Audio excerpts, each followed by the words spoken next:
예수 따라가며 예수 따라가며 복음 순종하면 우리 행할 길 환하겠네.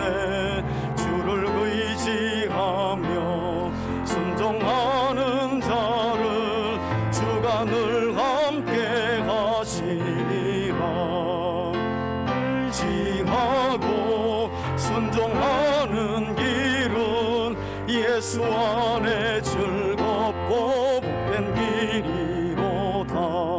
해를 당하거나 우리 고생할 때 주가 위로해 주시겠네. 주를 의지하며 순종하는 자를 주가 안위해 주시리라. 의지하고 순종하는 길은 예수 안에 즐겁고 복된 길이로다. 남의 짐을 지고 슬픔 위로하면 주가 상급을 주시겠네. 주를 의지하며 순종하는 자를 항상 복 내려 주시니. 의지하고 순종하는 길은 예수 안에 즐겁고 복된 길이로다. 우리 받은 것을 주께 다 드리면 우리 기쁨이 넘치겠네. 주를 의지하며 순종하는 자를 은혜 풍성케 하시. 의지하고 순종하는 길은 예수 안에 즐겁고 복된 길이로다. 주를 힘입어서 말씀 잘 배우고 주를 모시고 살아가세. 주를 의지하며 항상 순종하면 주가 사랑해 주시리라. 의지하고 순종하는 길은 예수 안에 즐겁고 복된 길이로다. 오늘 우리가 함께 나눌 말씀은 빌립보서 1장의 말씀입니다. 1장 12절부터 18절까지의 말씀, 저와 여러분들이 함께, 얼마 되지 않으니까요, 오늘은 합독합시다. 함께 읽습니다. 시작. 형제들아, 내가 당한 일이 도리어 복음 전파의 진전이 된 줄을 너희가 알기를 원하노라. 이러므로 나의 매임이 그리스도 안에서 모든 시위대 안과 그 밖에 모든 사람에게 나타났으니 형제 중에 다수가 나의 매임으로 말미암아 주 안에서 신뢰함으로 겁없이 하나님의 말씀을 더욱 담대히 전하게 되었느니라. 어떤 이들은 투기와 분쟁으로, 어떤 이들은 착한 뜻으로 그리스도를 전파하나니 이들은 내가 복음을 변증하기 위하여 세우심을 받은 줄 알고 사랑으로 하나 그들은 나의 매임에 괴로움을 더하게 할 줄로 생각하여 순수하지 못하게 다툼으로 그리스도를 전파하느니라. 그러면 무엇이냐? 거칠애로 하나 참으로 하나 무슨 방도로 하든지 전파되는 것은 그리스도니 이로써 나는 기뻐하고 또한 기뻐하리라. 아멘. 아멘. 우리 오늘 빌립보서 1장 서두의 말씀 가지고 함께 나누는데요, 우리 말씀 제목을 한번 서로 우리 다 같이 한번 읽어볼까요? 함께 읽습니다. 시작. 이런 기쁨을 맛보며 사십니까? 예, 설교 제목이 이런 기쁨을 맛보며 사십니까? 예, 오늘 찬양을 하는데 이 설교 제목도 생각나고, 또 저도 이제 목회는 20년째가 돼가고 우리 교회를 개척하여 세운 지는 이제 10여 년 가까이, 10년 가까이 되는데, 다시 한번 제 안에 내가 영적으로 누려야 할, 마땅히 누리며 살아가야 할 기쁨을 기쁨으로 여기며 살아가고 있는가 이런 것을 한번 생각해 보게 되었고요. 그러니까 이렇게 회개도 되고 또 눈물도 흐르더라고요. 무엇보다도 오늘 이 빌립보서의 말씀을 통해서 여러분들에게 믿음 생활의 진정한 참맛이 무엇인지 그 기쁨을 회복하는 시간이 되기를 바라고, 또 예배하는 우리 삼자 가족들에게 성령님께서 진리의 말씀을 바르게 깨닫게 하심으로 우리 계속해서 바울 서신 함께 나누고 있는데요, 무엇보다도 복음의 충만한 은혜가 기쁨으로 우리 모두에게 임하길 예수님의 이름으로 축원해 드립니다. 여러분, 오늘 우리가 함께 살펴볼 빌립보서의 말씀은 지난주에 우리가 함께 살펴봤던 에베소서와 함께요, 바울이 로마 감옥에서 갇힌 중에 기록하여 보낸 옥중서신 중에 한 권입니다. 바울이 가이사랴 빌립보에서, 그러니까 이스라엘 땅에서 2년간 구류된 후에 백부장 율리오의 손에 이끌려 압송되었다고 말씀을 드렸죠. 로마 시민권을 가진 바울이 내가 황제 앞에서 내 억울함을 판결받겠노라 이렇게 요청하면서 바울은 결국 로마로 압송되게 되었고, 로마에서 황제의 재판을 기다리는 중에 바울이 소아시아의 교회들에게 편지를 쓰게 되는 이 네 편의 편지, 에베소서, 빌립보서, 골로새서, 빌레몬서, 이 네 편의 편지를 우리가 옥중서신이다 이렇게 부르는데요, 그 중에서 지난주 에베소서와 함께 오늘 우리가 함께 살펴볼 빌립보서가 옥중서신 안에 속하는 바울의 편지입니다. 사도행전에 기록된 바울의 선교 행적에 따르면요, 빌립보 교회는 성령께서 바울에게 보이신 환상대로 사도행전 16장에 기록이 되어 있죠. 이때 바울이 제2차 선교여정 중에 바울은 소아시아 지역으로 가려 했는데, 놀랍게도 하나님께서 마게도냐에서 한 사람이 바울을 향해 손짓하는 환상을 보여주심으로 바울의 뜻은 소아시아 지역으로 복음을 전하러 가려 했지만 바울이 깨닫죠. 한참 동안 생각하다가 지금 복음이 성령님 하나님께서는 마게도냐 유럽으로 전해지기를 원하는구나 라고 해서 자기 뜻을 내려놓고요, 이 마게도냐의 첫 성인 빌립보 지역에 도착하게 되었고, 바로 이 빌립보 지역에서 우리가 잘 아는 대로 자주색 옷감 장수였던 누구요? 김 집사님 아니고 루디아를 만나서 그 루디아의 가정, 아마도 제 짐작건데 루디아의 가정뿐만 아니라 바울을 감옥에 가두었다가 온 가정이 주 예수를 믿으라 그리하면 너와 내 집이 구원을 얻으리라 그 말씀을 바울로부터 받았던 아마도 간수장의 가정이 이 루디아의 가정과 합쳐져서 빌립보 교회가 세워지지 않았나. 여러분, 이렇게 세워진 빌립보 교회는요, 유럽의 첫 번째 바울이 설립한 교회였어요. 그러니까 제가 부교육자 생활하면서 여러 교회를 다니면서 사역했지만 아무래도 부교육자로 있었던 교회하고 제가 직접 우리 성도들을 만나 함께 설립한 교회는 좀 다르잖아요. 물론 바울이 수많은 교회들에게 편지를 보냈고 바울이 복음을 전해 교회를 세웠지만 그래도 성령의 환상에 이끌려서 마게도냐 지경에, 유럽 지경에 가서 첫 번째로 세웠던 교회이니만큼 바울에게는 어떤 교회? 특별한 교회였을 거예요. 여러분, 이렇게 사도행전의 기록에 따르면 바울과 빌립보 교회 성도들의 만남이 기록되어 있는데요, 이렇게 유럽 지역에서 첫 번째 교회로 설립된 빌립보 교회는 그 뒤로 사도 바울과 어떤 관계를 이어가느냐. 빌립보 교회는 비록 바울이 자비량 선교사이기는 했지만 바울은 천막을 만들면서 수입을 벌어들여서 복음을 전했거든요. 그런데 여러분, 바울은요 자비량으로만 선교했던 것은 아니었어요. 왜냐하면 그 당시는 너무나 많은 가난한 성도들이 많았고요, 특별히 복음의 중추적인 핵심 역할을 했던 예루살렘 교회가, 사실 이 예루살렘에서 온 땅에 복음이 전해졌잖아요. 근데 이 예루살렘에 긴 기간 동안 그 극심한 기근이 임하면서요, 이 소아시아뿐만 아니라 바울이 복음을 전에 세웠던 교회들이 그 소식을 듣고 정말 십시일반으로 물질을 거두어 가지고 예루살렘으로 보내기도 했어요.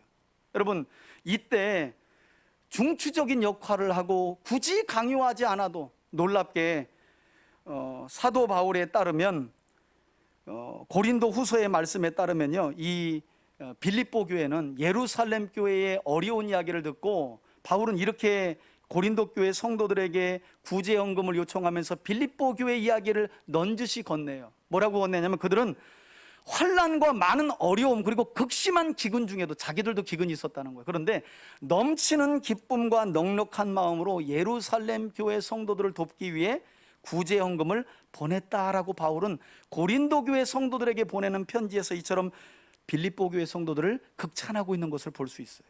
자기들도 많은 어려움이 있고 문제가 있고 기근이 있는데 그 극심한 가난 중에도 마음이 넉넉하면 주머니가 열리나 봐.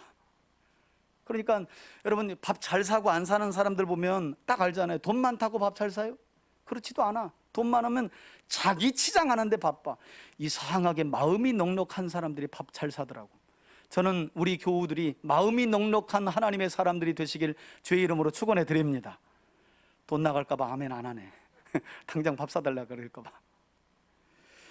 여러분, 바울에게 있어서 빌립보 교회 성도들이 바로 그런 넉넉한 마음을 가진 사람들이었어요.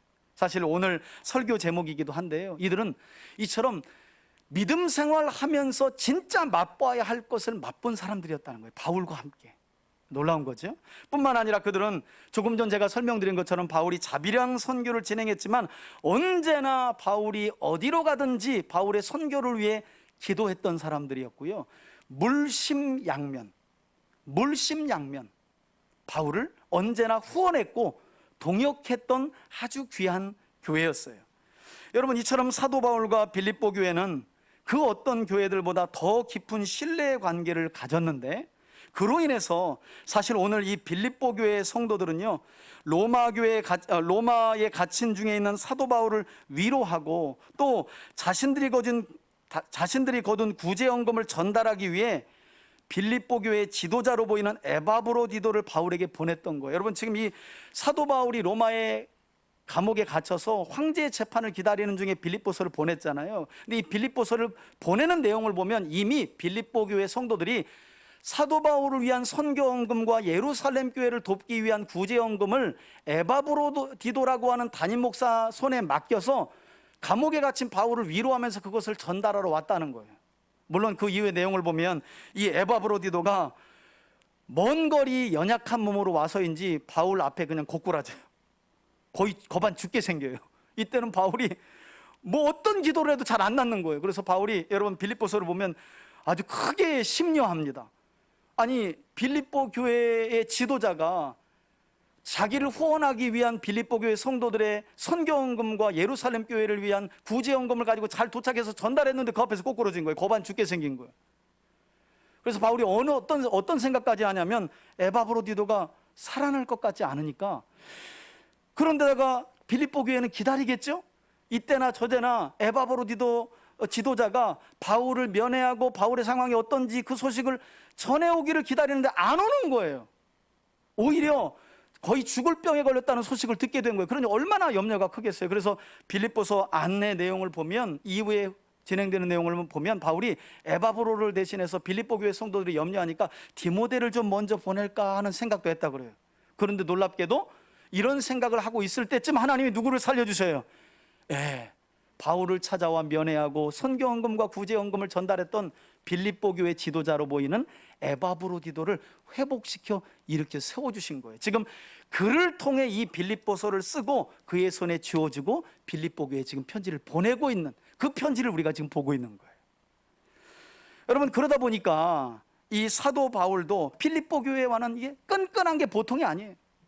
여러분, 나중에 사도 바울이 로마에서 풀려난 뒤에 이제 마지막 선교 여행을 마치고 마메틴 감옥에, 사형수들이 들어가는 마메틴 감옥에 갇힐 때 유언과도 같은 디모데 후서를 쓰게 되는데, 이때 바울이 참 섭섭한 마음으로 편지를 써요. 대만은 복음 때문에 죽게 될 상황 중에 세상을 사랑하여 나를 등지고 배반하고 떠났다. 그래. 많은 사람들이 떠났어요, 실제로. 여러분, 지금 바울이 1차 투옥돼 있을 때는 가택연금 정도의 상황이었기 때문에 그렇게 큰 위협을 안 받았어요, 복음을 전하는 자들이. 그런데 바울이 2차 투옥됐을 때는요, 복음을 전하면 무조건 끌려가서 죽는 거예요. 그러니까 사람들이 그리스도를 배도하고 복음을 배반하고 떠났다는 거예요. 그런 일도 있었는데 바울에게 있어서 빌립보 교회는 정말 바울을 사랑하고 무엇보다도 복음이 온 땅에 증거되기를 간절히 소원했던 교회가 바로 빌립보 교회였다는 거예요. 그러니 생각해 보세요. 바울 자신도 자연스레, 오늘 사실은 우리가 본문으로 읽지 않았지만 앞선 내용에 보면 여러분 특별할 수밖에 없어요. 이 빌립보 교회와의 관계가. 저는 그런 생각이 들더라고요. 제가 개척해서 세운 교회이기 때문이 아니라 여러분, 저와 여러분들의 관계가 이와 같은 관계가 되기를 바라요. 특별한 관계. 아니, 목사님 그런 얘기 해야 뭐예요? 목사님이 담임 목사님인데. 아니에요. 담임 목사인 건 아는데요, 꼭 다른 교회 목사님 보듯 관계가 그런 성도들도 있어요. 저는 우리 교회 성도들이 그런 성도들 한 명도 없길 바라요. 바울이 늘 빌립보 교회 성도들을 생각하면 감옥에 갇힌 중에도 입꼬리가 쓱 올라가는 거예요. 힘이 되는 거예요. 그래서 바울이 앞선 서두의 인사말에 어떤 내용을 하고 있는 줄 아십니까? 여러분, 빌립보서 1장 3절 이후의 말씀을 보면 바울은 이렇게 말해요. 이런 빌립보 교회 성도들을 생각할 때마다 뭐 하고요? 감사하고 그들을 위해 기도할 때마다 어떻게 기뻐할 수밖에 없었다는 거예요. 사실 이 바울 신학을 공부하는 신학자들은 바울 서신 중에 빌립보서를 기쁨의 서신이다 이렇게 말해요. 왜냐하면 바울이 감옥에 갇히면서 빌립보 교회가 기쁨을 잃어버렸어요. 근데 갇힌 중에 있는 바울이 오히려 거꾸로, 야, 기뻐해. 나는 배웠지만 복음은 배이지 않았어. 내가 이렇게 증거하잖아. 그래서 사실은 바울 신학을 공부하는 신학자들은 이 빌립보서를 기쁨의 서신이라고 부르는데, 최근에 제가 책을 보니까 최근의 신학자들은 이 빌립보서를 뭐라고 부르냐면 사도 바울과 빌립보 교회 성도들 간의 특별한 우정 때문에 무슨 서신? 우정의 서신이다 이렇게 부른다는 거예요. 우정의 서신. 그러니까 다른 서신들과는 좀 많이 다르죠. 물론 빌립보서 안에도요, 유오디아와 순두계라는 지도자들이 이 여자분들 같은데 좀 싸우게 되면서 교회가 냉랭해서 바울이 빨리 좀 서로 풀어라, 한 마음을 가져라 이런 내용도 나오지만, 바울의 13편의 편지를 많은 경우 보면 다들 교회 안에 일어난 문제들과 그것을 해결하기 위한 교정서신이 많아요. 그러나 빌립보서는 기본적으로 바울 자신과 그를 늘 사랑하고 염려하며 함께 복음에 참여한 자로 후원하고 동역하는 빌립보 교회를 향해 바울이 뭘 나누는 편지라고요? 우정을. 그러니 특별하죠. 자, 바울은 이와 같이 예수 그리스도의 심장으로 사모할 만큼 사랑했던 빌립보 교회 성도들에게 오늘 본문의 말씀을 이제 보시면 자신이 복음 때문에 갇히게 된 최근 상황을 알려주면서 11절까지 서론에서 인사말을 마친 뒤에 이제 오늘 본문인 새로운 단락을 시작하면서 11절 이후에 어떤 말씀을 하고 있느냐. 여러분, 오늘 사실 본문은 큰 단락은 아니에요. 12절부터 18절까지인데 너무 중요하기 때문에 오늘은 잘 들으셔야 돼요. 왜냐하면 다음 주는 이제 빌립보서가 없어요. 빌레몬서로 골로새서 아마 할 것 같은데 이렇게 한 주에 한 편 다루기 때문에 그냥 서신이 막 넘어가요. 오늘은 한 장 한 부분 설교하지만 또 전체를 설교도 할 거니까 여러분들이 잘 들으셔야 돼요. 자, 이렇게 인사말을 마친 뒤에 바울이 새로운 단락 서두에서 시작합니다. 12절 보세요. 바울이 빌립보 교회 성도들을 향해 이렇게 부릅니다. 형제들아, 자매들아. 바울은 이렇게 말합니다. 내가 당한 일이, 즉 복음 때문에 자신이 지금 로마 감옥에 갇히게 된 그 일이, 이 일 때문에 지금 이 편지를 받고 있는 수신자인 빌립보 교회가 염려하고 있었다 그랬잖아요. 사도 바울이 복음을 전하다가 로마까지 가서 재판받게 됐다고, 지금 구류돼 있다고, 이를 어쩌나 이제 교회는 어쩌나 하고 염려하고 있다는 거예요. 그런 그들을 향해 바울이 이렇게 말합니다. 나는 메인바 되었지만 도리어 어떤 상황을 나왔다고요? 복음 전파에 어떤 일이 진전이 된 줄을 너희가 알기를 원하노라. 아, 실패했구나. 이제 바울이 로마에 붙들려 구류되어 있으니 재판받고 죽겠구나. 실제로 여러분 빌립보서 2장을 보면 1장 말미를 보면 바울이 죽을 것도 생각을 해요. 그리고 더 나아가서 바울은 난 사실 지금이라도 내 사명 다하고 주 예수님과 함께 영원히 있는 것이 좋아. 그런데 바울이 이런 말을 곁들이죠. 그러나 살아있는 성도들의 믿음의 진전을 위해 내가 이 땅에 남아있어야 한다면 난 그것을 기뻐해. 바울이 이렇게 말해요. 그러니까 죽음도 생각한 거예요, 바울이. 우린 결론적으로 바울이 다시 나왔구나 이런 생각하고 있지만, 그 당시 바울은 황제 앞에서는 여러분 이제 우리로 말하면 최종 재판이에요. 죽느냐 사느냐의 문제예요. 바울은 죽을 수도 있는 상황이에요. 근데 놀랍게도 그것을 그래서 염려하는 빌립보 교회 성도들에게 염려하지 마.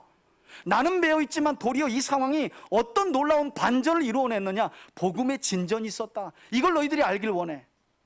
여러분, 이 말이 무슨 말입니까? 바울은 지금 자신이 로마의 감옥에 갇히게 된 것이 절대 실패한 것이 아님을 빌립보 교회 성도들이 알기를 원했다는 거예요.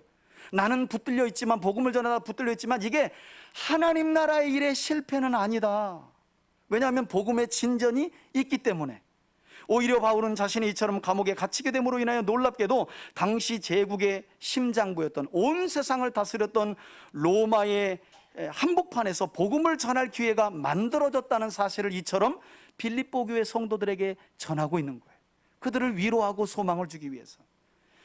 여러분, 다분히 바울이 왜 이런 설명을 부가적으로 덧붙이고 있느냐, 설명하고 있느냐 나는 것은, 당연히 이것은 여러분 지금 계속해서 제가 말씀드리지만 빌립보 교회 성도들이 낙심해 있기 때문이에요.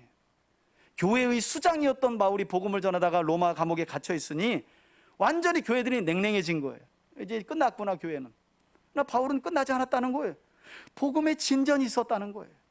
여러분, 전화위복이라는 말 알죠? 화가 오히려 바뀌어가지고 뭐가 됐다? 복이 됐다. 사실은 여러분, 지금 오늘 본문의 핵심적인 내용이 그거예요. 전화위복. 내가 화를 당해 로마에 구류되어 있지만 놀랍게도 이 화가 하나님 나라와 복음을 위해서는 복이 됐다는 거예요. 진전이 되었다는 거예요. 그리고 이러한 사도 바울의 위로는 우리가 앞서 살펴봤던 에베소서에서도 동일하게 발견되고 있는 것을 볼 수 있는데요. 여기뿐만이 아니에요. 에베소 교회의 성도들도 낙심해 있었겠죠. 그러니까 바울이 어떤 말을 하고 있느냐, 우리 지난주에 에베소서의 말씀을 봤지만 함께 한번 우리 앞에 보고 읽어볼까요? 에베소 교회 성도들에게도 바울은 갇힌 중에 이런 위로를 전했습니다. 3장 13절 함께 읽습니다. 시작. 그러므로 너희에게 구하노니 너희를 위한 나의 여러 환난에 대하여. 이 어떤 환난이에요? 지금 바울이 로마에 구류되어 있는 환난. 자, 나머지 읽습니다. 시작. 낙심하지 말라. 이는 너희의 뭐가 된다고요? 영광이 되니라. 빌립보 교회 성도들에게는 이것이 복음의 진전이 되었다. 내가 환난을 당하지만 이것이 너희에게는 영광이 될 것이다. 바울이 이런 놀라운 믿음을 가졌다는 거예요. 자, 이렇게 자신에게 닥친 화가 놀랍게도 복음의 진보를 이루는 복이 된 사실에 대해서 바울은 밝히면서 빌립보 교회 성도들을 위로했는데요. 이제 13절 이후를 보시면 이 바울이 좀 더 구체적으로 복음의 진보가 어떻게 이루어졌는지를 설명하고 있어요. 여러분 13절 보시겠어요? 바울이 이렇게 말합니다. 이러므로 나의 매임이 그리스도 안에서 모든 시위대 안과, 이 시위대라는 것은 지금 바울이 구류되어 있는 상태에서 바울을 관리 감독하는 로마 군사를 말하거든요. 그런데 여러분, 이 말이 무슨 말이에요? 그러니까 바울은 황제 앞에서의 재판을 기다리는 중에도 자신을 관리 감독했던 로마 병사들에게 여지없이 뭘 전해요? 뭐 당신은 그랬다고 그래요. 자료들에 보면 죄수들과 이 관리자들이 하나로 묶여 있었다고 그래요. 이렇게 묶여 있었다고 그래요. 어디 도망 못 가게. 그러면 당연히 여러분 하루 종일 묶여 있으면 뭐 했을 거네요? 어디서 온 개벽다구냐 이제. 왜냐하면 이게 사람 같지 않게 생겼거든요. 바울이 대머리에다가 일자 눈썹에 매부리 코에다가 눈 찢어지고, 이게 사람 같지 않은데 사람인 거야. 근데 도대체 무슨 이유로 여기 로마에까지 와서, 여러분 생각해 보세요. 아니, 생전 듣도 보지 못한 죄목으로, 그것도 달랑 로마 시민권 하나 있는, 이거 생긴 게 사람 같지도 않게 생긴 정말 못생긴 대머리 까진 사람이 로마 황제 앞에서의 재판을 기다리고 있다는데, 뭐 왜 그런가 하고 여기까지 어떻게 끌려왔나 보니까 뭐 하나님이 이 땅에 육신으로 오셨는데 그분이 예수님이고 그분이 십자가에서 죄인들을 위하여 죽으시고 3일 만에 부활했다는 거예요. 여러분, 이런 내용들이 얼마나 이 로마 병사들에게 좀 황당하긴 했겠지만 호기심이 발동했겠어요. 생전 듣도 보도 못한 제목으로 이 죄수 하나가 황제의 재판을, 여러분 그 당시에 황제는 절대 권력을 가진 신과 같은 존재예요. 비리비리한 이 사람이 황제 재판을 기다리는데 뭐 예수 때문에 여기까지 왔다는 거예요. 그러니 로마 군사들이 자꾸 이야기를 듣다 보니까 복음에 어떻게 흡수가 되는 거예요. 흡수가 되는 거예요. 흡수가. 놀랍게도 하나님께서는 이런 병사들의 호기심을 그냥 두지 않아요. 여러분, 혹여라도 여러분들의 자녀나 주변에 있는 사람들이 뭔 물어보거든, 목사님한테 가서 물어봐, 몰라 이러지 말고 그 호기심을 잘 사용할 수 있기를 바라요. 그러면 복음이 전해지는 은혜가 임할 줄 믿으시길 바랍니다. 특별히 자녀들에게. 그리고 저는 이런 소망도 가져요. 세상 사람들이 복음을 믿고 살아가는 여러분들을 볼 때 뭐가 발동돼야 돼요? 여러분, 호기심이 발동돼야 되는 거예요. 왜 저렇게 살지? 아니, 저 눈앞에 뻔한 이익을 왜 손에 감수하지? 아니, 난 부러운데 왜 저 사람은 진짜 부러워하지 않고 살지? 내가 원하는 것은 지극히 땅에 있는 것인데 저 사람은 늘 왜 눈을 하늘로 들며 살지? 뭐지? 하는 호기심이 발동돼야 되는 거예요. 오늘날 사실은 교회가 지탄받는 이유가 그런 거 아니에요. 똑같이 세상 것을 더 바라보면서 더 악착같이, 더 교활하게 수단과 방법을 가지지 않고 돈 벌어가면서 자꾸 자기들은 죽으면 천국 간다는 거예요. 그러니 얼마나 꼴보기 싫어. 자기들보다 더 사악한데. 왜냐하면 기도하고 죄 짓고 금식하고 죄 짓고 예배 짓고 죄 짓고 뭐 이러니까 누가 이겨 그걸. 세상 사람들이 이길 수가 없지. 그런데 죽으면 천국 간다고 하니 얼마나 세상 사람들이 기독교인들을 뻔뻔하게 보겠어요. 여러분, 저는 여러분들의 삶이 주변의 불신자들에게 호기심을 발동하는 신선하고 거룩한 삶을 살길 바라요. 삶의 방식이 다른 거예요. 왜냐하면 주인이 다르잖아요. 세상 사람들의 주인은 악한 마귀, 악한 영들이에요. 그러나 우리는 하나님의 영, 성령, 예수님, 성부 하나님이 우리 삶의 주인이시잖아요. 그러니까 삶의 방식이 달라야 하는 거예요. 이것이 세상 사람들에게는 늘 호기심 발동할 만한 일이 되어야 하는 거예요. 여러분, 어떤 일을 두고 세상이 하는 방법과 교회가 하는 방법은 달라야 하는 거잖아요. 이걸 우리가 정신 차려야 돼요. 어떻게 해서든지 세상 방법으로 안 되니까 여기 와서 하나님까지 이용해서 그것을 얻으려 하면 안 된다는 거예요. 신앙생활의 목적은 그게 아니에요. 땅에서 아무리 가져도 맛보지 못했던 기쁨을 맛봐야 되는 줄 믿으시길 바랍니다. 여기에서 하나님 믿는 진짜 맛이 나는 거예요. 기도하면서 응답받는 것은 추가적인 기쁨. 본질은 하나님이 알아지고 깨달아지고 내 삶에 하나님이 오셨고 나와 함께 하심을 늘 맛보며 사는 삶. 할렐루야. 여러분, 바울과 빌립보 교회가 그런 관계 안에 있었어요. 놀랍지 않아요?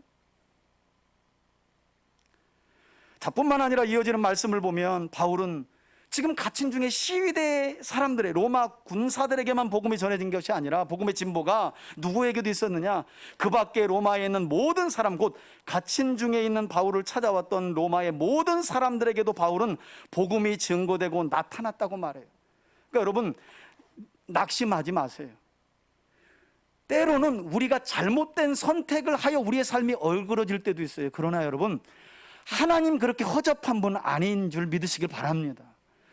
여러분, 아이가 한번 잘못 걸어져서 넘어졌다고 죽어요? 아니죠. 금방 부모님이 가서 일으켜줍니다. 번쩍. 그리고 옷 털어줘요.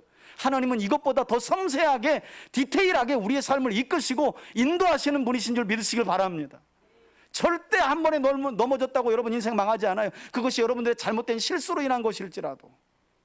그러니 복음을 위한 삶 속에 오는 고난으로 넘어져 있는 자를 하나님이 얼마나 귀하게 보시겠어요? 그것을 그냥 두시겠어요? 절대 그럴 리가 없죠. 오히려 하나님은 그 일을 통해 하나님 나라를 이루어버려요. 로마 병사들이 복음을 듣게 하시고 또 바울을 위로하기 위해 찾아왔던 모든 사람들이 복음을 듣게 하시는 놀라운 복음의 진돈을 이뤘다고 바울은 증언해요. 여러분, 실제로 사도 바울이 황제 앞에서의 재판을 기다리며 옥중에 갇혀있는 중에 복음이 로마에서, 여러분 죄수 하나가 로마에 갇혔는데 뭐 얼마나 영향력이 있겠어요. 성경이 조금 뻥이 심한 거 아닌가 한번 보실래요? 바울이 갇힌 중에 황제 재판을, 우리 같으면, 저 같으면 로마에서 제일 이렇게 변호를 잘하는 변호사는 얼마입니까? 일단 그거부터 하잖아요. 그 로펌이 대기업 어떤 후원을 받고 있느냐, 뭐 이런 것도 중요하잖아요. 나와야 되니까. 그런데 바울은 거기 신경이 없어요. 어차피 처음부터 로마에 왔던 것은 하나님이 예루살렘뿐만 아니라, 그리고 중간에 배가 파손될 때도 너 여기서 안 죽어. 반드시 가이사 앞에서 복음을 전할 거야. 바울은 그거 붙들고 사는 사람이에요. 하나님 말씀 붙들고 사는 사람이에요. 여러분, 로마에 이 갇힌 중에 있었던 바울 한 사람을 통해 로마에 실제로 어떤 일이 벌어졌느냐? 로마 군병에게도 복음의 진전, 로마에 있는 유대인들과 바울을 찾아 면회왔던 사람들에게도 복음의 진전. 더 놀라운 건 여러분, 바울이 지금 옥중에서 빌립보 교회 성도들에게 보내는 이 편지 말미에 보면 맨 끝 해절 바로 전절에 누가 인사를 함께 나누고 있느냐, 이 옥중에서. 우리 앞에 보시고 놀라지 마세요. 우리 빌립보서 4장 22절을 함께 한번 읽습니다. 시작. 모든 성도들이 너희에게 문안하되. 여러분, 지금 바울은 감옥에 갇혀 있고요. 이 편지는 지금 빌립보 교회 성도들, 바울의 갇힘을 염려하고 있는 빌립보 교회 성도들에게 보내고 있는 끝인사예요. 근데 그 끝인사에 바울이 자신뿐만 아니라 누구의 문안 인사도 함께 빌립보 교회 성도들에게 보내고 있느냐? 특히 함께 읽습니다. 시작. 특히 가이사의 집 사람들 중 누구라고요? 여러분 보셨어요? 갇힌 중에 있었던 바울이 복음을 전했는데 이 복음이 어디까지 들어갔다는 거예요? 가이사 황제의 집안까지 들어간 거예요. 그래서 황제 집안 몇 사람이 뭐가 된 거예요? 그리스도인이 돼버린 거예요. 여러분, 이것이 우리가 믿는 복음의 능력인 줄 믿으시길 바랍니다. 우린 연약하고 부족하여 늘 여러 가지 문제들에 우리의 삶이 매일 때가 많아요. 그러나 기억하시라는 거예요. 하나님의 능력은 매이지 않아요. 하나님의 말씀은 반드시 하나님 입에서 나가면 그 일을 이루고 돌아오는 줄 믿으시길 바랍니다. 이게 우리가 믿고 확신하는 복음의 능력이에요. 하나님 나라가 이렇다는 거예요. 우리의 소원은 세워진 것 같지만 허물어지고, 허물어진 것 같지만 세워지는 이런 연약함 가운데 있지만, 하나님 나라는 그렇지 않아요. 우리가 당하는 상황과는 전혀 다르게 상황이 펼쳐지고 있는 거예요. 복음의 진전이 이루어지고 있는 거예요. 황제 가이사의 집안에까지 복음이 침투해 버렸어. 저는 이런 생각을 해봤어요.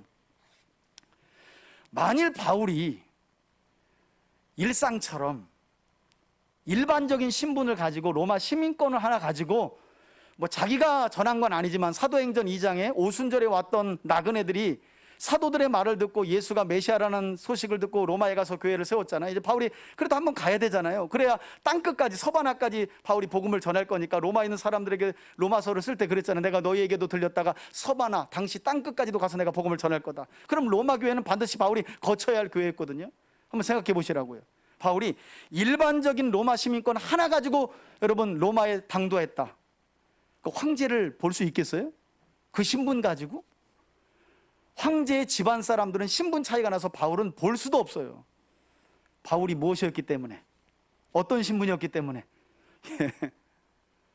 충격적이게도 죄인의 신분으로 재판을 기다리는 그런 상황 중에 있었는데, 하나님께서는 그 상황 중에 오히려 하나님 나라의 진전과 하나님의 말씀이 이루어지는 복음의 진전을 이루신 줄 믿으시길 바랍니다.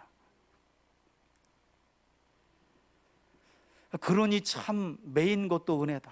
여러분, 창세기 37장 이후에 39장에 요셉 이야기 나오잖아요. 얼마나 절망적이에요. 형들의 시기와 질투로 애굽으로 가는 노예상에게 팔려, 거기서 우여곡절 끝에 애굽의 2인자였던 보디발의 집에 팔려, 그래도 안 보이는 하나님이라도 보이는 하나님처럼 믿고 성실하게 일했더니 가정총무가 돼. 근데 이게 웬일이야? 보디발의 아내가 그때부터 자꾸 실눈을 뜨면서 눈을 깜빡여. 잠자리 하자고. 그걸 하나님 앞에서 큰 죄를 짓지 않겠다고 뿌리쳤는데, 여러분 모함을 당해 결국 어디로 곤두박질 쳐요? 요셉의 인생이 감옥에 들어가잖아요. 그런데 그 감옥에서 떡장관, 술장관을 만나고 후에 그들을 통해서 바로왕의 꿈을 해석하게 될 것을 요셉이 알았겠느냐는 거예요. 그야말로 전화위복이죠. 하나님의 말씀에 진전이 있었던 거예요. 여러분, 그러니 혹여라도 여러분들의 인생이 옥에 매인 것처럼 절망적인 상황에 놓여 있을 그때에 하나님을 바라보실 수 있기를 바라고, 하나님의 말씀을 확신할 수 있기를 바라고, 복음의 능력을 의지할 수 있기를 주의 이름으로 축원해 드립니다. 왜냐하면 복음과 하나님의 말씀은 매이지 않기 때문에 반드시 이루신다는 거예요. 여러분, 이렇게 바울은 제3차 선교 여정을 마치고 예루살렘으로 돌아갔다가 결국 유대인들의 고소고발로 시작된 환난과 큰 어려운 일들이 결국 로마 황제와 로마 시민들 앞에서 예수 그리스도의 복음을 증언할 절호의 찬스, 기회가 되었다는 사실을 이 빌립보 교회 성도들에게 전해주면서 그들에게 위로와 소망을 주었는데요. 우리가 기억해야 할 것은 또 이런 부분을 가지고 어떤 분들은 그러니까 감옥에 갇혔더라도 긍정의 힘을 믿으라, 이렇게 이야기하시는 분들이 있더라고요. 여러분, 이건 긍정의 힘이 아니라 말씀의 힘이에요. 복음의 능력이에요. 그냥 할 수 있다 하면 된다, 무작정 안 돼요. 하나님의 약속을 신실하게 따라가며 그 약속이 이루어짐을 기뻐하는 자들에게 이런 일이 일어나는 줄 믿으시길 바랍니다. 바울과 빌립보 교회의 성도들과의 관계 안에 이런 일이 놀랍게 이루어지고 있는 거죠. 여러분 14절 보시겠어요? 14절에서 바울은 이로 인해 로마에 있는 형제들 중 다수가 부연 설명하죠. 여러분 여기 쓰인 다수라는 말은요, 문법적으로 최상급을 뜻해요. 그러니까 절대 다수라는 말이에요. 소수가 아니에요. 바울이 감옥에 갇힌 것 때문에 로마에 있는 형제들 절대 다수가 이처럼 바울의 매임으로 말미암아, 특히 바울이 복음 때문에 갇혔다는 이 사실을 듣고 오히려 그들도 도전을 받아가지고 주 안에서 신뢰함으로 바울처럼 뭐 없이, 겁 없이 위험에도 불구하고 그들은 하나님의 말씀을 더욱더 담대하게 전하게 됐다는 거예요. 사실 바울이 처음 갇혀서 로마로 올 때까지만 해도 교회는 이상하게 싸늘히 식어가는 거예요. 우리도 혹시 해당할까 봐. 근데 바울이 재판을 기다리는 중에도 유명한 변호사, 자기를 변호해줄, 자기를 자유롭게 해줄 변호사를 찾는 게 아니라 만나는 사람마다 복음을 전하는 것을 보고 바울을 보면서 오히려 갇혀있는 바울을 보고 갇히지 않은 자들에게 소망이 생긴 거예요. 야, 우리도 저렇게 해야 되는구나. 아, 우리가 연약했구나. 우리가 용기가 없었구나. 우리도 바울처럼 저렇게 갇힌 중에도 복음을 위하여 저렇게 헌신하는 바울을 보면서 그들이 도전받은 거예요. 그래서 겁없이 그들이, 여러분 여기서 겁없이라는 말은요, 현재 시대예요. 바울이 이 편지를 쓰고 있을 그 당시에도 복음을 전하면 위협이 있었다는 말이에요. 그런데 담대하게 전했다고 바울은 증명해요. 놀랍죠? 바울은 지금 매여 있는데 로마 군사들, 시대 안과 그를 위로하러 찾아오는 모든 성도들, 그리고 로마의 시내, 그리고 황제들, 황제 집안까지 복음이 전해지게 된 거예요. 문제는 이처럼 복음으로 인해 바울이 투옥되었다는 소식으로 인해 실제로 많은 사람들의 마음에 이 복음을 향한 열정의 불이 지펴지긴 했지만, 바울은 그들 중에 일부가 어떤 사람이었다고 구체적으로 설명하느냐. 15절 보시겠어요? 어떤 이들은 무엇으로 복음을 전했다고요? 투기와 분쟁으로. 여러분 가끔, 우리도 많지는 않지만 우리 교회는 없는 걸로 알고 있어요, 평소에는 하지 않다가 꼭 남들이 기도하면 경쟁심이 발동해가지고 기도하시는 분들 있잖아요. 전도하지 않다가 꼭 남들이 전도한다 그러면 경쟁심이 또 발동해가지고 나와. 또 남들이 성경 본다 그러면 평생 성경 덮어놓고 살았던 사람이 또 경쟁심이 발동해가지고 성경 읽는 그런 분들 계시잖아요. 그러나 신앙생활의 진정한 맛을 경험해 보신 분들은 언제나 때를 얻든지 못 얻든지 누가 해서가 아니라, 경쟁심이 발동해서가 아니라 하나님을 사랑하기 때문에 이 모든 일을 하지 않습니까? 여러분, 바울은 이처럼 대다수의 어떤 이들은 계속해서 15절 중반절을 보면 착한 뜻으로 그리스도를 전파했다고 말해요. 여기서 착한 뜻이라는 말은 원어로 유도키안이라는 헬라어인데요, 착한 뜻이라는 뜻도 있고요, 의미도 있고요, 만족 또는 충족이라는 뜻이 있어요. 다시 말하면 이들은 시기와 분쟁으로 복음을 전했던 것이 아니라 하나님과의 관계 안에서 오는 만족과 충족을 위해 그리스도를, 바울을 대신하여 전했다는 거예요. 저는 여러분들 삶의 만족과 충족을 위해서 여러분들이 때를 얻든지 못 얻든지 복음을 전하고 그 복음을 전할 때 하나님이 주시는 기쁨으로 충만함을 맛보며 사시기를 주의 이름으로 축원해 드립니다. 자, 이처럼 16절에 보니까 착한 뜻을 가진 이들은 내가 곧 바울이 복음을 변증하기 위하여 세우심을 받은 줄 인정했다는 거죠. 그래서 바울은 빌립보서 안에서 사도직의 변호를 하지 않아요. 사도직의 변호를 하지 않아요. 그들은 사도 바울을 인정한 사람들이었기 때문에 사도로. 그들이 바울의 사도직을 인정했다는 말씀인데요, 그리고 무엇보다도 그들은 사도 바울을 무엇했기 때문에 열심히 복음을 전했다고요? 사랑했기 때문에 복음을 전했다는 거예요. 여러분, 주님을 사랑함으로 여러분들이 예수 그리스도의 복음을 전하는 하나님의 사람들로 세워지기를 주의 이름으로 축원해 드립니다. 경쟁심과 시기와 분쟁으로 어떤 일을 하는 사람은 늘 보여요. 했다가 안 했다가 해요. 있었다가 없었다가 해요. 그러나 사랑으로 하는 사람들은 늘 한결같아. 그게 다르더라고요.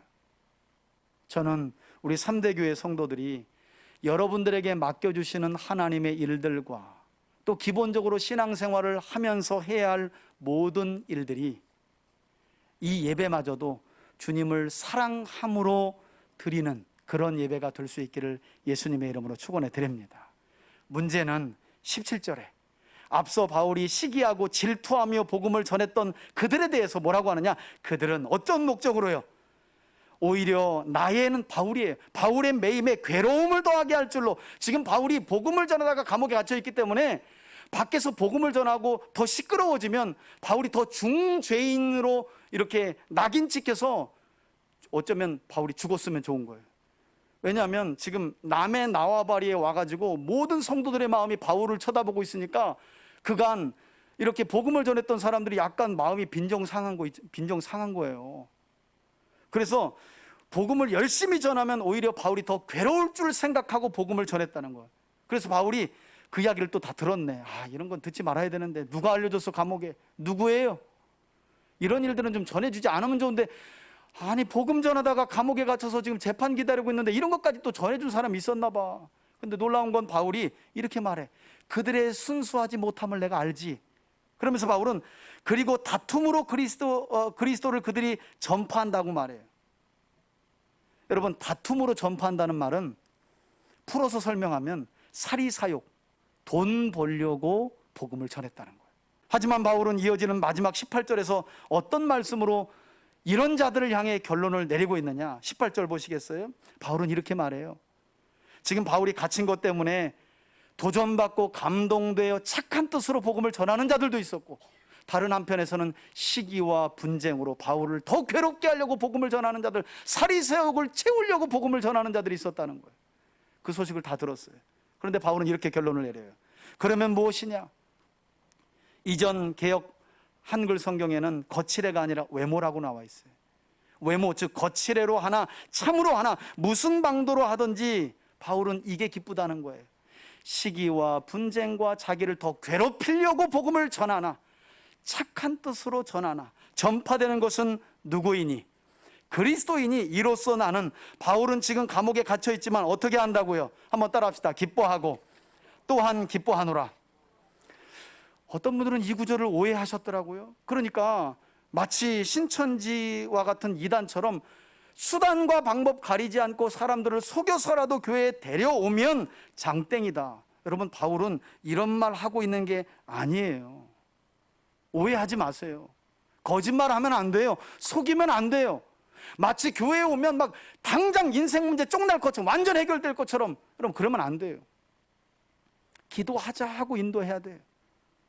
그 어려움 중에 함께하고 계시고 너를 도와주기를 원하시는 분이 예수님이라는 사실을 알리면 되는 거예요. 마치 교회에 오면 한 번에 다 끝날 것처럼, 그러니까 한 번에 안 끝나니까 금방 교회에서 나가잖아요.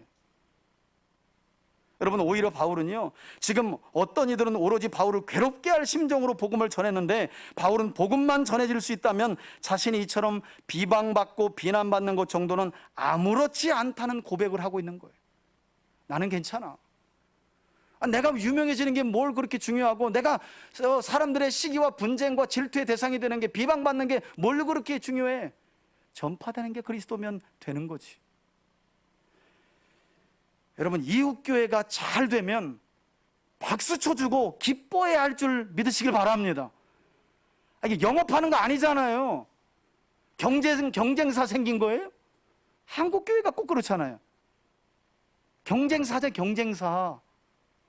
본사는 하늘에 있는데 경쟁사에 경쟁사. 옆에 있는 교회가 부흥되고 성도들이 많아지고, 그래서 교회답게 건실하게 자라면 얼마나 기뻐할 일이에요. 그런데 배가 아파. 전도 안 하다가도 옆에서 뭐 또 행거치고 전도한다 그러면, 우리 교회도 전도를 합시다. 또 옆에 교회 부흥하면 우리도 부흥해 합시다. 목적이 오로지 시기와 질투와 분쟁을 위해서. 그런데 놀랍게도 바울은 그것마저도 전파되는 것은 누구이니? 그리스도이니. 자기는 그걸로 기쁘고 기뻐한다는 거예요. 여러분, 신앙생활은 이 맛을 봐야 돼요. 진짜 신앙의 본 궤도에 올라가시려면 이 맛을 봐야 돼. 바울은 이 기쁨의 맛을 아는 사람이라는 거예요.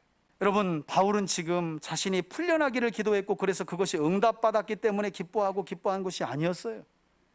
말 그대로 엎친 데 덮친 격으로 복음 때문에 감옥에 갇혔는데 그런 그를 비방하는, 그것도 동역자들이 시기와 분쟁으로 열받지. 나 여기서 나가면 니네들 죽는다. 편지를 막 쓸 것 같아. 나 같으면 나 곧 나가, 한번 보자. 나 비방하고 다니는 놈들. 사실 고린도서 보면 바울이 그러잖아요. 끝까지 교회를 어지럽히면서 나 대항하고 있는 사람들이 있는데, 그리고 그걸 따르는 사람들이 있는데 내가 가면 가만 안 둔다. 근데 바울이 그렇지 않아요. 어찌하든지 그들이 악의적이든 뭐 고의적이든 착한 뜻이든 전파되는 것이 정상적인 복음이라면 바울은 괜찮다는 거예요. 기뻐한다는 거예요. 여러분, 이처럼 오로지 하나님의 말씀과 바울은 복음에만 집중했기 때문에 그는 이와 같이 기뻐하고 기뻐할 수 있었다는 거예요. 저는 다시 한번 우리 성도들에게 이런 영적인 믿음의 삶의 기쁨을 여러분들이 맛보며 살아가시기를 주의 이름으로 축원해 드립니다. 그래서 복음서에 보면 예수님께서 여러 가지 비유들을 하셨지만 우리 하나님이신 예수님이 이 맛을 잃어버린 이스라엘 백성들에게 제발 이 맛을 회복하라고 비유를 들어 설명하잖아요. 몇 가지 비유로. 잃어버린 탕자의 비유, 100마리 중에 잃어버린 한 양의 비유, 잃어버린 드라크마의 비유를 통해서 잃어버린 한 영혼이 돌아왔을 때 99이 돌아온 것만큼 더 기뻐하며 천국에서 잔치가 일어나는, 이게 진짜 영적인 믿음의 삶을 살아가는 사람들이 맛봐야 할 기쁨이라는 거예요. 코로나 때문에 교회가 2년 가까이 기도하고 있죠. 제발 코로나. 여러분, 코로나 끝나면 진짜 기쁨이 올까요? 참 기쁨은 오지 않는 거예요. 그냥 불편했던 일이 좀 더 편해지는 것뿐이에요. 못 모였던 것들이 모여지는 것뿐이에요. 그 안에 그게 기쁨이 될 수는 없어요. 기쁨은요, 믿음의 사람들에게 기쁨은, 거듭난 사람들에게 기쁨은, 천국을 소망하며 사는 사람들에게 기쁨은 나의 매임과 상관없이 복음의 진전이 이루어지는 것을 보는 거예요. 하나님 나라가 이루어지는 것을 보는 것이고요, 잃어버린 하나님 아버지의 아들과 딸들이 돌아오는 것을 보고 기뻐하는 거예요. 주님은 그처럼 기쁨을 맛보며 사람들의 사는 삶을 책임져 주신다고 성경은 약속해요. 저는 그러므로 우리 3대 가족들 모두가 오늘 본문의 말씀을 마음에 잘 새기고, 비록 사도 바울의 육체는 감옥에 갇혔지만 놀랍게도 하나님께서 오늘 바울이 빌립보 교회, 염려하고 근심하고 있는 빌립보 교회에게 간증과 같이 말씀한 것처럼 복음의 진보를 이루셨던 것처럼, 때로는 우리 자신의 꿈이 실현되지 않고 기도가 응답되지 않았을 그때라도 하나님의 꿈이, 하나님의 소원이, 하나님의 말씀이, 복음이 진전을 이루었다면 그것만으로도 기뻐하고 기뻐할 수 있는 그런 영적인 삶의 참된 기쁨을 매일의 삶 속에 맛보며 살아가는, 그래서 빌립보 교회 성도들에게 바울이 말한 것처럼 너희는 하늘 시민권을 가진 자들이 아니냐. 여러분, 이런 하늘 시민권자의 참된 기쁨의 맛을 누리며 살아가는 그런 한 주가 되시길 예수님의 이름으로 축원해 드립니다. 아멘. 이제는 우리 주 예수 그리스도의 은혜와 하나님 아버지의 사랑과 성령의 교통하심이, 복음의 진전을 바라보고 자신은 비록 매여 있지만 하나님 나라의 임함과 천하보다 귀한 영혼들이 하나님 나라로 인도됨을 보고 기뻐하고 기뻐했던 그 영적인 믿음의 삶을 충만하게 맛보았던 바울의 신앙을 본받기로 결단하며 나아가는 사랑하는 우리 교우들 머리머리 위에, 저들의 가정과 한 주간 삶의 터전 위에, 그리고 주님이 사랑하여 세우신 우리 3대 교회와 이 땅의 모든 교회들 위해 이제로부터 영원토록 함께 계실지어다. 아멘.